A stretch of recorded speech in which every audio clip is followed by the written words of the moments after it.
सुप्रभात बच्चों, मैं हिंदी शिक्षक उमेश वर्मा।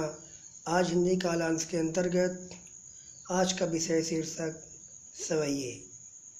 बच्चों, सवैये यह कवि रसखान द्वारा लिखा गया सवैये है और इस सवैये का हम लोगों ने व्याख्या सहित पूर्ण रूप से इसका अध्ययन किया।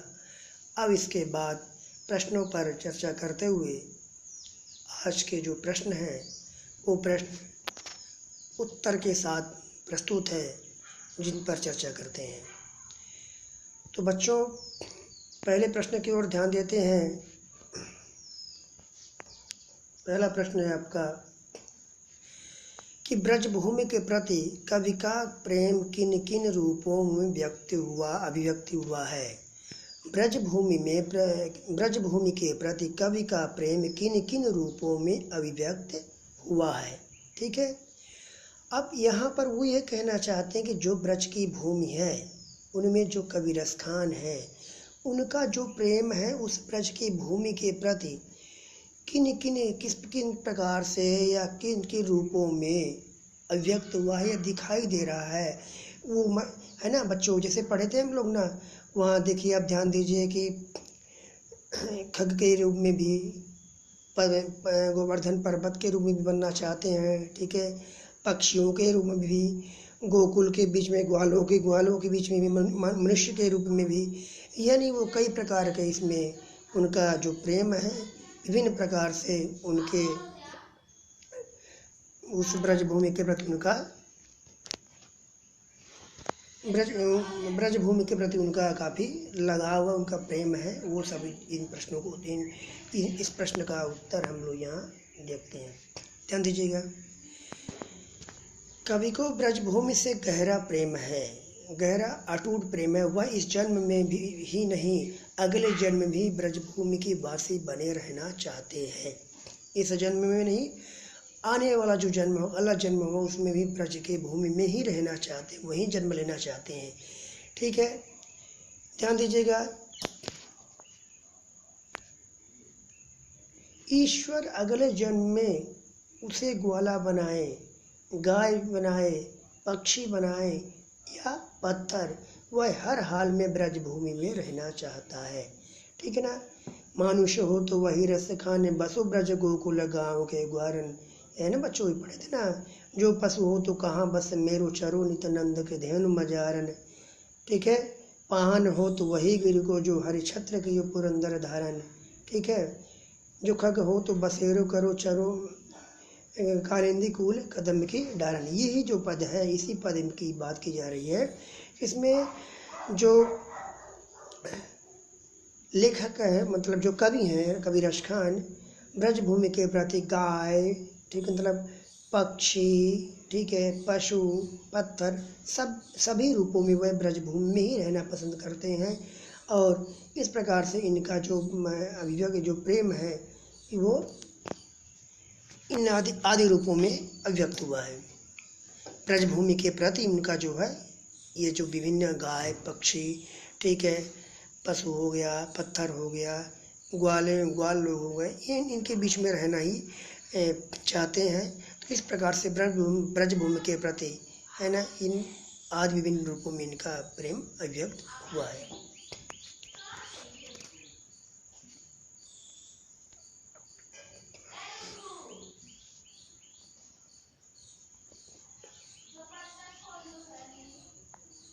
अगला देखते हैं बच्चों।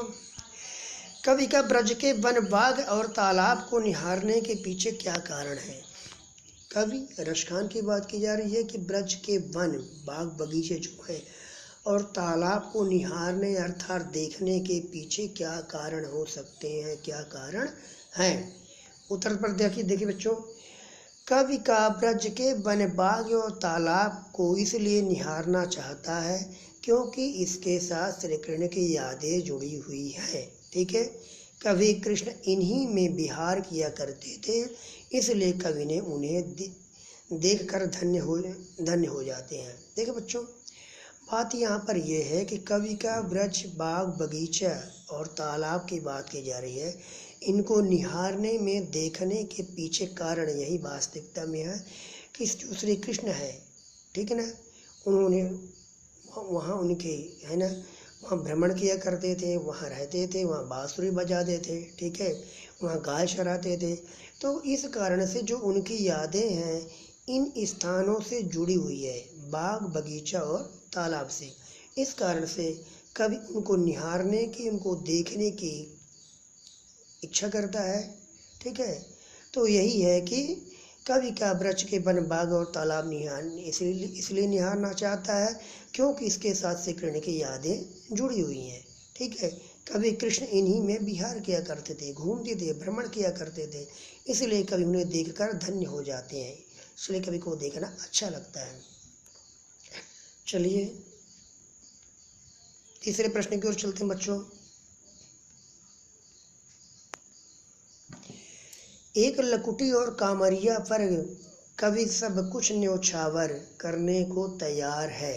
एक लकुटी उनकी जो लाठी या डंडा भी कह सकते हैं, कामरिया कम्बल पर, ठीक है, कवि सब कुछ न्योछावर करने के लिए तैयार है।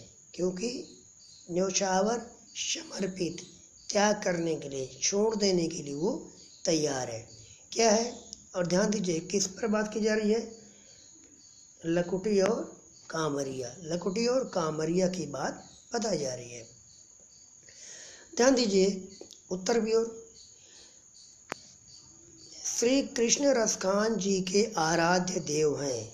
श्री कृष्ण आराध्य देव हैं, है ना, किसके? कवि रसखान के।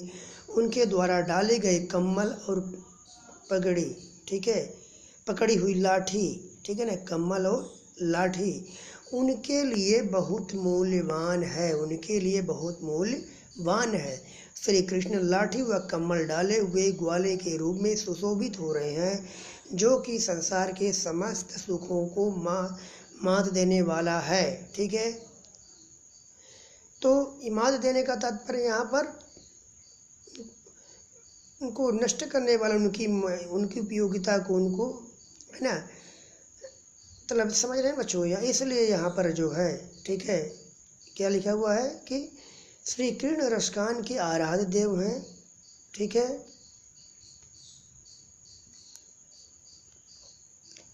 ध्यान दीजिए, श्री कृष्ण रसखान जी के आराध्य देव हैं, उनके द्वारा डाले गए कम्बल और पकड़ी हुई लाठी उनके लिए बहुत मूल्यवान है। श्री कृष्ण लाठी और कम्बल डाले हुए ग्वाले के रूप में सुशोभित हो रहे हैं कि संसार समस्त सुखों को मात देने वाला है, ठीक है ना। और उन्हें इस रूप में देखकर वह अपना सब कुछ न्योछावर करने को तैयार है। भगवान के द्वारा धारण की गई वस्तुओं का मूल्य भक्त के लिए परम सुखकारी है। ध्यान दीजिए,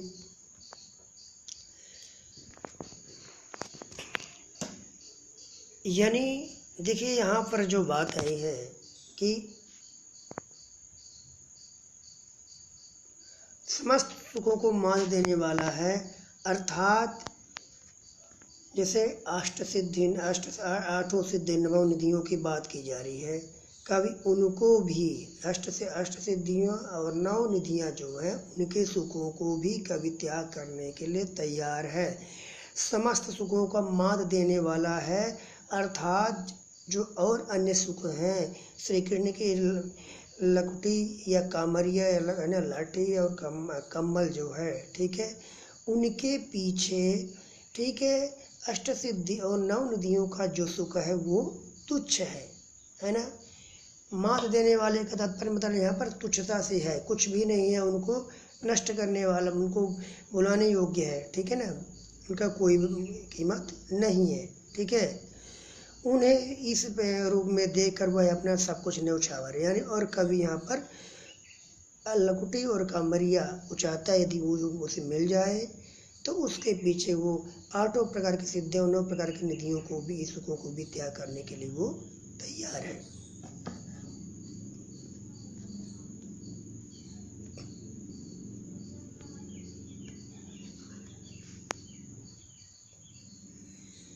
सखी ने गोपी से कृष्ण का कैसा रूप धारण करने का आग्रह किया, अपने शब्दों में वर्णन कीजिए। देखिए बच्चों, ध्यान दीजिए उत्तर की ओर। सखी ने गोपी से आग्रह किया कि वह कृष्ण के समान सर पर मोर का मुख रूप मुकुट धारण करके गले में गुंजी मंगुंज की माला पहने हुए तथा तन पर पीले वस्त्र और हाथों में लाठी तामे और पशुओं के संग विचरण करे। देखिए यहाँ पर सखी ने गोपी से कृष्ण का कैसा रूप धारण करने का आग्रह किया है ना। यहाँ पर हमने पढ़ा था कि एक सखी दूसरे सखी से कहती है कि श्री कृष्ण जिस रूप में उन्हें जो अच्छा लगता है, ठीक है, हम उसी प्रकार का रूप धारण करेंगे, ठीक है ना।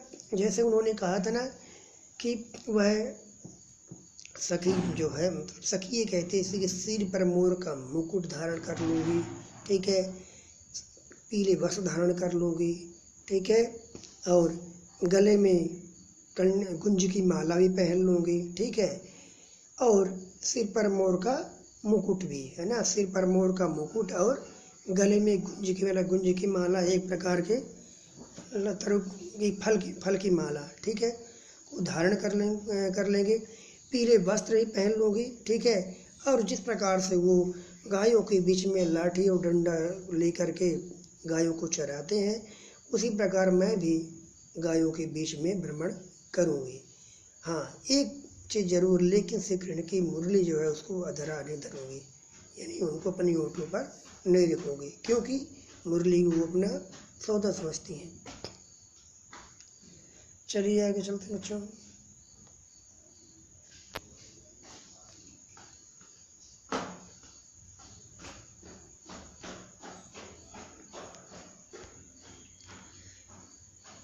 पांचवा प्रश्न, आपके विचार से कवि पशु पक्षी पहाड़ के रूप में भी श्री कृष्ण का सानिध्य क्यों प्राप्त करना चाहता है। देखिए, मेरे विचार से रसखान कृष्ण के अनन्य भक्त हैं, उन्हें किसी भी रूप में कृष्ण का सानिध्य प्राप्त करना है, इसमें उनकी भक्ति भावना तृप्त होती है, इसलिए वे पशु पक्षी पहाड़ बनकर भी कृष्ण का संपर्क चाहते हैं। बच्चों, श्री कृष्ण यहाँ कवि रसखान के आराध्य देव थे और उनको प्राप्त करने के लिए वो हर प्रकार के सुखों का भी त्याग करना चाहते हैं, ठीक है। उनकी भक्ति भावना इतनी अटूट, इतनी गहरी है कि वो पशु पक्षी पहाड़, ठीक है, सब कुछ वो बनने के लिए तैयार है, ठीक है ना। और उनकी इच्छा भी है कि यदि अगला जन्म मिले, या कि पशु बनूं या पत्थर बनूं या गाय बनूं, ठीक है, तो कहाँ, श्री कृष्ण की नगरी में गोकुल धाम में उनका जन्म हो। तो इस प्रकार से वो उनका जो प्रेम है कृष्ण के प्रति अटूट है, गहरा है, और वो हर प्रकार से उनका साथ चाहते हैं, उनके पास रहें, ठीक है, उनकी नगरी से जुड़े रहें, ब्रज गोकुल धाम से जुड़े रहें, इस प्रकार से उनका विचार है।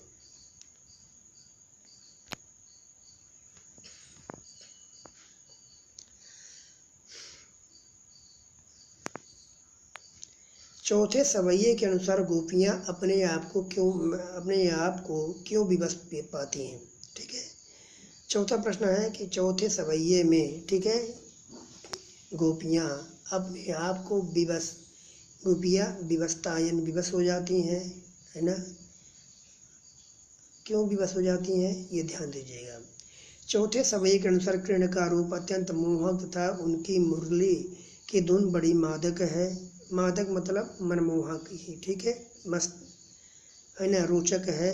इन दोनों से बचना गोपियों के लिए अत्यंत कठिन है, क्योंकि गोपियाँ कृष्ण की सुंदरता तथा तान पर आसक्त हैं, इसलिए कृष्ण के समक्ष विवश हो जाती हैं।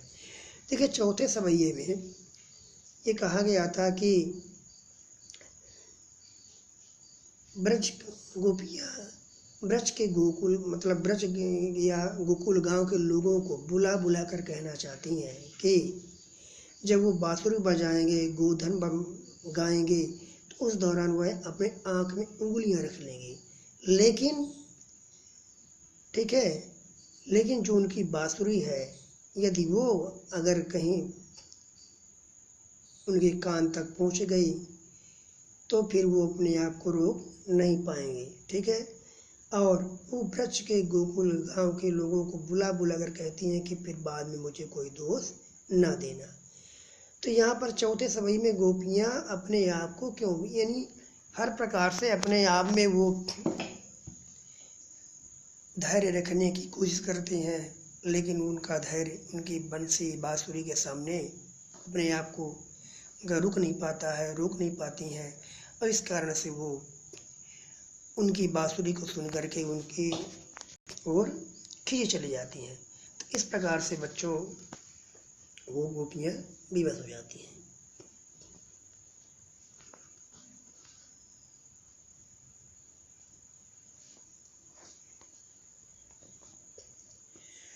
भाव स्पष्ट कीजिए। देखिए जो जो ये पंक्तियाँ लिखी हुई हैं उन पर पढ़ते हुए उनका अर्थ बताना है, यानी भाव को स्पष्ट करना है। कोटि एक कलधौत के धाम में करी लिख कुंजन ऊपर वारम। ठीक है, कोटि करोड़ों, एक कलधौत मतलब सोने चांदी के जो धाम मतलब जो महल, करील कुंजन ऊपर वारम, वहाँ कटीली जो झाड़ियाँ हैं उनके ऊपर न्योछावर करने के लिए वो तैयार है, इसका अर्थ बताना है। तो बच्चों ध्यान दीजिए, भाव यह है कि रसखान जी ब्रज की कांटेदार झाड़ियों, ठीक है, वा कुंजन, ठीक है, पर सोने के महलों का सुख न्योछावर कर देना चाहते हैं। अर्थात जो सुख ब्रज की प्राकृतिक सौंदर्य को निहारने में है वह सुख सांसारिक सुखों में निहारने में दूर दूर तक नहीं है। ठीक है, यहाँ पर कभी कोटि के कलदर सोने चांदी के महल को भी अर्थात इसी संसार के बनाई हुई, ठीक है, बनाए हुए ढेर सारे सुख है जो महल है उन सबको भी त्याग करना चाहते हैं, क्योंकि जो सुख वो वहाँ के जो यानी प्राकृतिक सौंदर्य जो वहाँ गोकुल धाम के जो कटीले झाड़ियाँ हैं उन सुखों को प्राप्त करने में जो सुख मिलता है वो इस प्रकार का सुख जो है वो कहीं नहीं मिलता। अतः इस प्रकार से जो आनंद उनको उन कटीली झाड़ियों में, उनको ब्रज की गोकुल गलियों में, ठीक है, वहाँ के प्राकृतिक सौंदर्य में जो आनंद उन्हें मिलता है वह आनंद, ठीक है, कोटि के कलधौत धाम यानी करोड़ों जो सोने चांदी के महल है उनको उनमें नहीं मिलता। ठीक है ना, वो उन सुखों को इन सोने चांदी के महल प्राप्त नहीं कर पाते। इस कारण से इसका अर्थ ये हो गया। ध्यान दीजिएगा, अगला तो क्या है, हाँ स्पष्ट कीजिए। मायरी व मुख की मुस्कान सभारी न जाइए हो न जाइए हो न जाइए हो। यहाँ पर देखिए ध्यान दीजिए, एक गोपी जो है दूसरी मतलब एक गोपी अपनी माँ से कहती है कि मायरी मुख की मुस्कान, अर्थात श्री कृष्ण की जो मुख है उनकी मुस्कुराहट है उनको यदि मैं देख लूँगी तो संभाले न जाइए हो न जाइए हो न जाइए हो, मैं अपने आप को रोक नहीं पाऊँगी। ठीक है, देखिए इसमें क्या है कि वो ये कहना चाहती हैं कि अगर वो बंसी बजाएंगे, ठीक है, तो अपने कानों में उंगलियां रख लूँगी, ठीक है, और किसी तरह धैर्य भी रखती हूँ अगर तो, लेकिन उनकी एक छवि मुस्कुराहट, उनके चेहरे की मुस्कुराहट को यदि मैं देख लूँगी तो अपने आप को मैं रोक नहीं पाऊँगी। ठीक है, ध्यान दीजिए, भाव यह है कि कृष्ण की मुस्कान इतनी मोहक है कि गोपी से वह झेली नहीं जाती। अर्थात कृष्ण की मुस्कान पर गोपी इस तरह मोहित हो जाती हैं कि लोक लाज का भय भी उनके मन में नहीं रहता और गोपी कृष्ण की तरफ खींची चली जाती हैं। ठीक है बच्चों, इतनी उनके चेहरे के मुख की मुस्कुराहट या छवि इतनी रोचक है कि गोपियाँ उनको देख करके उन के चेहरे की ओर उन्मुख हो जाती हैं, अपने आप को रोक नहीं पाते, उनका धैर्य छूट जाता है और उनकी ओर खींची चली जाती है। चलिए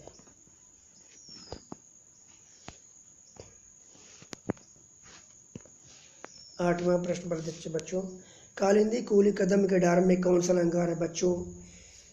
कालिंदी कूल कदम, ठीक है, ये ध्यान दीजिएगा यहाँ पर कालिंदी कूल कदम। अब यहाँ पर बच्चों अनुप्रास अलंकार है, काव्य में जहाँ वर्ण की आवृत्ति हो, ठीक है, या कोई वर्ण क्रम से आए, क्रम में आए, वहाँ पर अनुप्रास अलंकार होता है। तो देखिए इसमें भी क वर्ण की आवृत है, इसमें भी क वर्ण की आवृत है, इसमें भी क वर्ण की आवृत है। इस कारण से कालिंदी कूल कदम का वर्ण की आवृत, इस कारण से यहाँ पर कौन सा अलंकार होगा? अनुप्रास अलंकार। ठीक है, ध्यान दीजिएगा।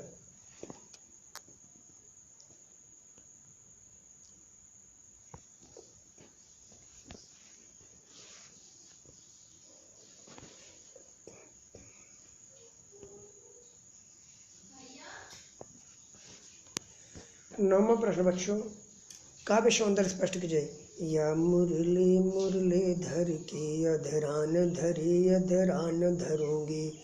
ठीक है, यह तो यह मुरली मुरलीधर की, ये जो मुरली है और मुरलीधर अर्थात श्री कृष्ण मुरलीधर इसलिए क्योंकि मुरली को वो धारण करते हैं, इस कारण से क्या हो गया? मुरलीधर। ठीक है, अधरान अधरी अधरान धरूंगी। अधरान धरी उनके जो मुरलीधर, उनके जो मुरली यानी धर यानी श्री कृष्ण के अधरान धरी, उनके अधरा माने होठ होता है, होठों में धरी रहती है। अधरान धरूंगी अर्थात अपने होठों में नहीं रुकूंगी। तो यहाँ इस प्रश्न का भाव देखते हैं। गोपी अपने सखी के कहने पर कृष्ण के समान वस्त्र भूषण तो धारण कर लेंगी, परंतु कृष्ण की मुरली को अधरों पर नहीं रखेंगी। उनके अनुसार उसे यह मुरली सौत की तरह प्रतीत होती है, वह सौत रूपी मुरली को अपने होठों से नहीं लगाना चाहती। ठीक है, काव्य में ब्रज भाषा तथा सवैया का सुंदर प्रयोग किया गया है। ठीक है, ध्यान दीजिएगा। ला और माँ वर्ण की आवृत्ति है। देखिए यहाँ पर ला है बच्चों, ठीक है, यहाँ पर ला है, माँ भी है, ठीक है, यहाँ माँ भी है। इस कारण से क्या हो जाएगा? अनुप्रास अलंकार। जैसे कालिंदी कूल कदम के डर का वर्ण की आवृत्ति, यहाँ माँ वर्ण की आवृत्ति, फिर माँ वर्ण की आवृत्ति। ठीक है ना, इसी तरह ला वर्ण की आवृत्ति और ला वर्ण की आवृत्ति। तो ध्यान दीजिए, वो एक क्या मैंने क्या बताया इसमें, एक सखी दूसरी सखी से कहती है कि जो जो तू कहेगी स्वांग करूँगी, मैं नाटक करूँगी, विनय करूँगी, उस तरह रूप धारण करूँगी, मोर का मुकुट भी सिर पर लगाऊंगी, लाठी कम्बल भी ले लूँगी, पीले वस्त्र धारण कर लूँगी, और गायों संग भी है ना लाठी को लेकर के घूमूंगी, भ्रमण करूँगी, लेकिन जो उनके ओंठों पर जो सौतन रूपी बांसुरी बंसी जो रहती है उसको अपने ओंठों पर न रखूँगी।